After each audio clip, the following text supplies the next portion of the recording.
بسم اللہ الرحمن الرحیم۔ پیارے پیارے بھائیوں اور ان کی پیاری پیاری بہنوں، السلام علیکم۔ کیا حال ہے سب کا؟ آج ہم چیپٹر نمبر 6 کو سٹارٹ کرنے لگے ہیں۔ اس کا پہلا جز کریں گے حضرت امام زید بن علی رحمۃ اللہ علیہ۔ تو چلیے جی، سب سے پہلے کریں گے جی MCQs۔ حضرت امام زید بن علی رحمۃ اللہ علیہ کا لقب ہے حلیف القرآن۔ والد ماجد کی وفات کے وقت حضرت امام زید بن علی رحمۃ اللہ علیہ کی عمر تھی 18 سال۔ حضرت امام زید بن علی رحمۃ اللہ علیہ سے منسوب فقہ ہے فقہ زیدیہ۔ وصال کے وقت حضرت امام زید بن علی رحمۃ اللہ علیہ کی عمر مبارک تھی 42 برس۔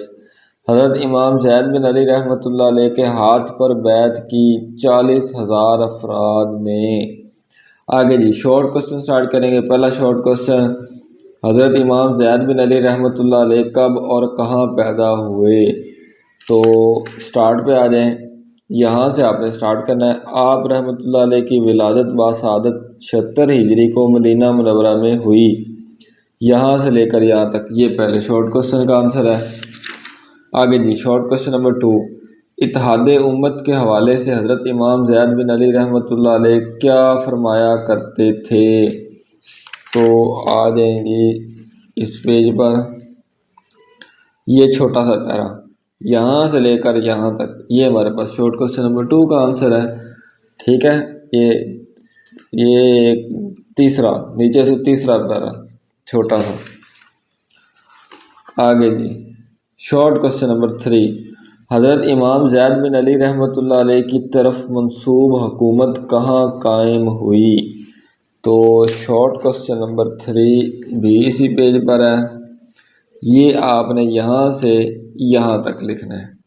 ٹھیک ہے، یہ جو فقہ زیدیہ والا پیرا ہے یہاں سے آپ نے سٹارٹ کرنا ہے یہاں تک، یہ ایک لائن ہی بنتی ہے تقریباً۔ تو یہ ہمارے پاس شارٹ کوسچن نمبر 3 کا آنسر ہو جائے گا۔ آگے جی شارٹ کوسچن نمبر 4، حضرت امام زید بن علی رحمۃ اللہ علیہ سے روایت کرنے والے محدثین میں سے 2 کے نام لکھیں۔ تو یہ ہمارے پاس شارٹ کوسچن نمبر 4 یہاں سے لے کر یہاں تک۔ ٹھیک ہے، یہ ہمارے پاس شارٹ کوسچن نمبر 4 کا آنسر ہے۔ تو آگے چلتے ہیں جی 5۔ اب یہ شارٹ کوسچن نہیں ہے، یہ بک پر مسٹیک ہوئی ہے، یہ لانگ کوسچن ہے۔ ٹھیک ہے، تو اس کو آپ مٹا دیں ایسے، یہ لانگ ہے۔ ٹھیک ہے، تو یہ لانگ کوسچن ہے۔ کیا لانگ کوسچن ہے؟ حضرت امام زید بن علی رحمۃ اللہ علیہ کی شخصیت پر جامعہ نوٹ لکھیں۔ تو جہاں سے چیپٹر سٹارٹ ہو رہا ہے وہیں سے آپ نے سٹارٹ کرنا ہے۔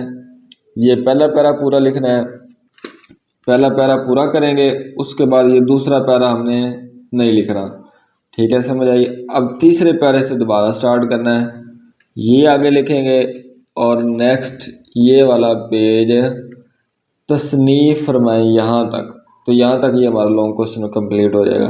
میں دوبارہ رپیٹ کر دوں، جہاں سے چیپٹر سٹارٹ ہو رہا ہے یہ پہلا پیرا پہلے لکھنا ہے۔ ٹھیک ہے، دوسرا پیرا نہیں لکھنا، پھر آگے تیسرے پیرے سے سٹارٹ کرنا ہے یہ والا، اور نیکسٹ پیج تصنیف فرمائیں یہاں تک۔ یہاں تک یہ ہمارا لانگ کوسچن مکمل ہو جائے گا۔ ٹھیک ہے، تو یہ ہمارا جز کمپلیٹ ہوا۔ نیکسٹ جز ہم انشاءاللہ نیکسٹ ویڈیو میں کریں گے۔